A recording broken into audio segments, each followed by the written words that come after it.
আমি কাউকে ভয় পাই না, অন্যায় আমি করিনি। যে অন্যায় করেছে তাকে বুঝতে হবে যে সে অন্যায় করেছে। কিছু কিছু লোকের ভাবনা চিন্তা দেখলে না মনে হয় বয়সে বড় বলে এদের ছেড়ে দেওয়া হয়, এদের ঠাঁটিয়ে ঠাঁটিয়ে চড় দেওয়া উচিত। ঠান্ডা আছে, ঠান্ডা মানে অবশ্য কনকনে ঠান্ডা। বাবা কি ঠান্ডা রে।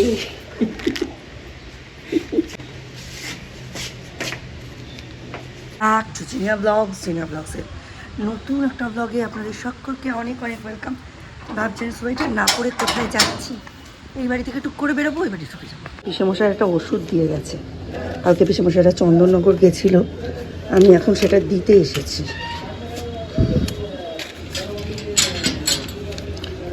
চলো, কালকে রাত্রে এই ছেলেটা ভোরবেলা শুতে গেছে 4টের সময়। এইবার দিন এসেছে রাত্রির জাগার। রাত চিরকালই জাগে, কখনো খেলতে জাগে, কখনো পড়তে জাগে,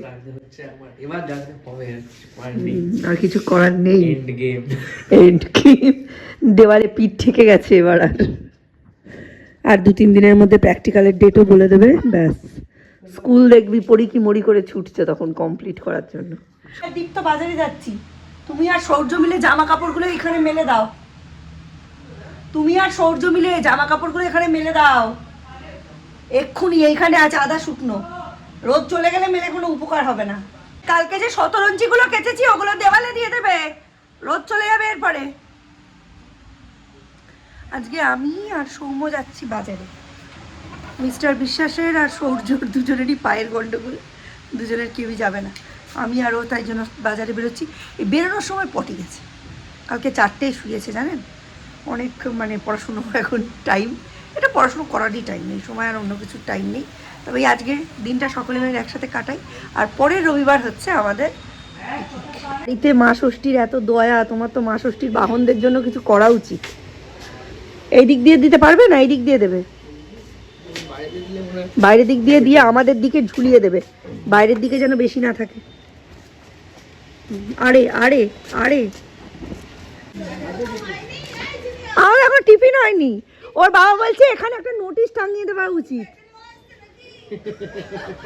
না না আমি বলেছি লিখছে, বলছে লিখে দেওয়া উচিত সামনের রবিবার এই রাস্তা বন্ধ থাকবে। আমরা তাই কাউন্টিং করছি, আর হাতে কয়েকদিন, দেখতে দেখতে হয়ে গেল। প্যান্ডেল আজকে থেকে চালু। কি ব্যাগ দিচ্ছে দেখ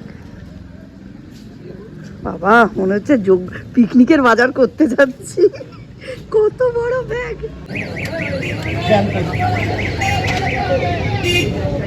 2 কিলো 300।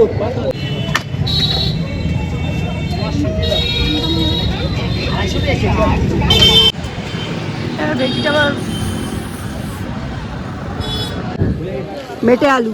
ছেলেটার পজিশনটা চেঞ্জ হয়ে গিয়ে না আমি খালি হারিয়ে ফেলি। কত? হ্যাঁ কি বলে, এখনো আমার বাচ্চাটা রাস্তা পার হতে গিয়ে একটু দাঁড়ায়, কত ভারী ভারী ওয়েট, মাকে আর নিতে দেয় না, এখন বড় হয়ে গেছে। একটা টাকাও ফিরাতে পারিনি, সব কাঁচা বাজার মাছ করে নিয়েছি। এখন আমরা যাচ্ছি চিকেন আর কচুরি আনতে। বাবা ঢুকিস না, ওরা নিয়ে নেবে।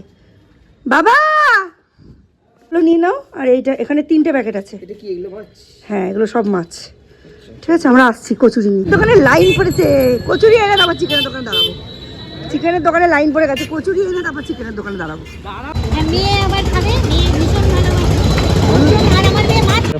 বললে আমার আর কি অবস্থা হবে। কিছুকে জিনের দোষ বলে চালাবি না। একটা বড় কাজ হয়ে গেল কম টাইমের মধ্যে। বাইক নেই ঘোরাতে ওকে। বাচ্চাদের 200 করে ধরেছি। হ্যাঁ ওর 200, তোমার ছেলে 600 লাগে। কিছু কিছু লোকের ভাবনা চিন্তা দেখলে না মনে হয় বয়সে বড় বলে এদের ছেড়ে দেওয়া হয়, এদের ঠাঁটিয়ে ঠাঁটিয়ে চড় দেওয়া উচিত।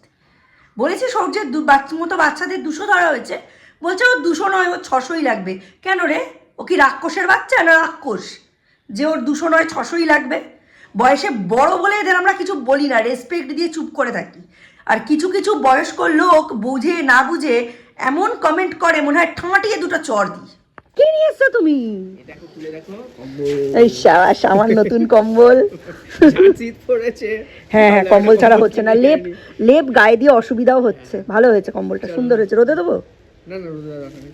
দেখি কি আনলো মিস্টার বিশ্বাস আমার জন্য। মিস্টার বিশ্বাস এখন আমার লাইফের সান্টা ক্লজ। এই যে মেরি ক্রিসমাসের গিফট কম্বল, বাহ দারুণ। রোজেস রোজেস, দারুণ দেখতে, খুব সুন্দর হয়েছে। গরমও হবে, খুব ভালো গরম হবে। দারুণ হয়েছে দেখতে, কালারটাও খুব সুন্দর।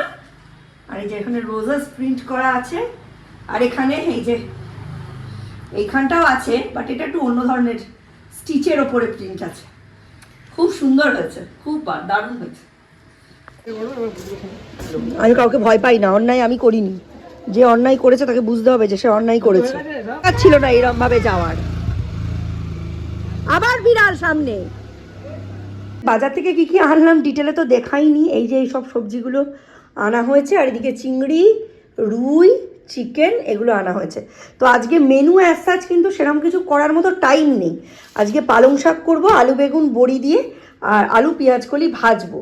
তার সাথে ফুলকপি আলু দিয়ে একটু হবে চিংড়ি মাছের তরকারি। ব্যাস এই হচ্ছে আজকের মেনু। তবে এরমভাবে রাখার উদ্দেশ্য হচ্ছে একটু পরে সরস্বতী কাজে চলে আসবে, সেই জন্য এগুলোকে এরকমভাবে রাখা হয়েছে যাতে এখান থেকে ডিরেক্টলি ফ্রিজে ঢুকিয়ে নিতে পারি। কারণ আজকে রান্না হতে হতে আমাদের প্রচুর দেরি হবে। আজকে মাথা মন দুটোই খুব শান্ত ছিল, কিন্তু এই ঘটনার পর সত্যি বলছি মানসিক স্থিতি একদম চেঞ্জ হয়ে গেছে। এখন 1টা বাজে, এখনও অবধি আমার রান্নার কোনো তাল বেতাল নেই। মাথার মধ্যে একই জিনিস ঘুরে যাচ্ছে। এই সব জিনিস তাদের গায়ে লাগবে না যারা নিজেরাই বডি শেমিং করে বা নিজেরাই রেসিস্ট, তাদের গায়ে লাগবে না, লাগবে তারা যারা ভিকটিম। সুতরাং আমার গায়ে বেশি লেগেছে, কারণ আমার ছেলেকে বলা হয়েছে। এটা মানে অন্য কারো কেউ বোঝা খুব ইম্পসিবল ব্যাপার যদি সে নিজে না ভিকটিম হয়ে থাকে। এই সমস্ত লোকেদের না জাস্ট মানে অনেকে বলছে ইগনোর করা উচিত, অ্যাভয়েড করা উচিত। না, কবিগুরু আমাদের শিখিয়েই গেছেন, অন্যায় যে করে আর অন্যায় যে সহে তব ঘৃণা যেন তার এই তিন সমদহে। আজকে দুপুরবেলা রান্নাবান্নার পরে আর অন হয়নি। খাওয়া দাওয়া শেষ হতে হতে 3:30 বেজে গেছে।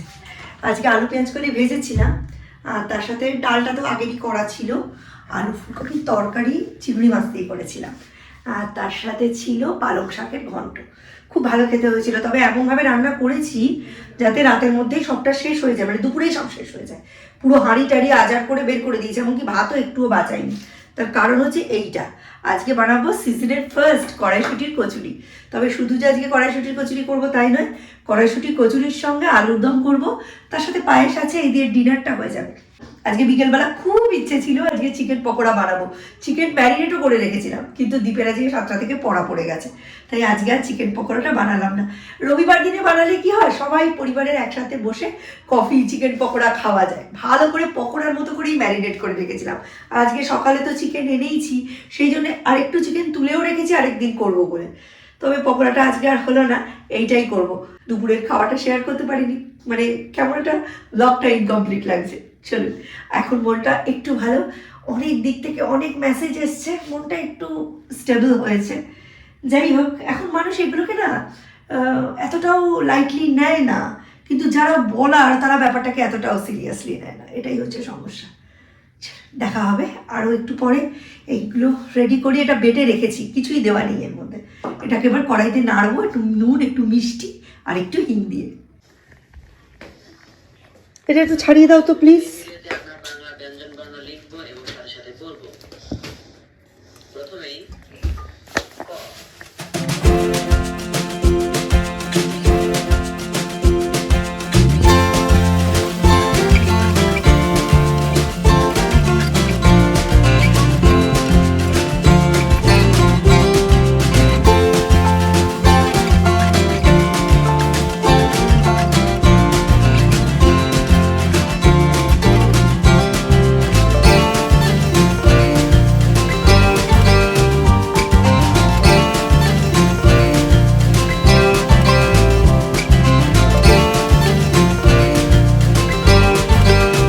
কচুরির সমস্ত পুর টুর ভরা হয়ে গেছে।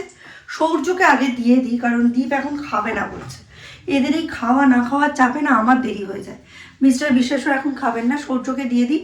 সূর্য খাওয়া হয়ে গেলে এখন করতে গিয়ে দেখছি সাদা তেল বাড়ন্ত। যাই হোক, সর্ষের তেলেই করি, কি আর করবো। ভাজাভুজিটা করে নিই। এখানে বেলছি, এই যে হ্যাঁ এখানে বেলছি চটজলদি। এখন আর এই ম্যাট ফ্যাট পাততে ইচ্ছা করছে না। এখানে বেলে ভেজে রান্নাঘরটা পরিষ্কার করে দিলে মিস্টার বিশ্বাস ওদিকটা তালা লাগিয়ে দেবেন, আমার কাজ কমপ্লিট। তাই সৌমুর সঙ্গে বসছিলাম যে পরীক্ষা এসেই গেল, এবার পুরোপুরি পড়াশোনায় কনসেন্ট্রেট করো। বাড়িতে একটা পরীক্ষা মাহল তৈরি হচ্ছে আস্তে আস্তে। ভালো লাগে, তবে এটা খুব টেনশনের একটা টাইম, আর এরপরে একটা কষ্টের টাইম। আচ্ছা, এগুলো part of game, part of life, চলতেই থাকবে। চলুন, তেল গরম হয়ে গেছে, ভেজে ফেলি।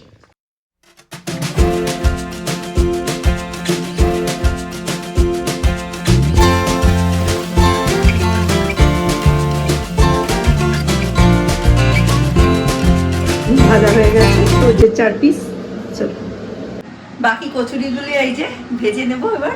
বেলা হয়ে গেছে, আস্তে আস্তে এখন বেলা চলবে, সব কটা হয়নি। আজকের মতো ব্লগটা এখানেই এন্ড করছি। নতুন একটা ব্লগে আবার দেখা হবে আপনাদের সাথে।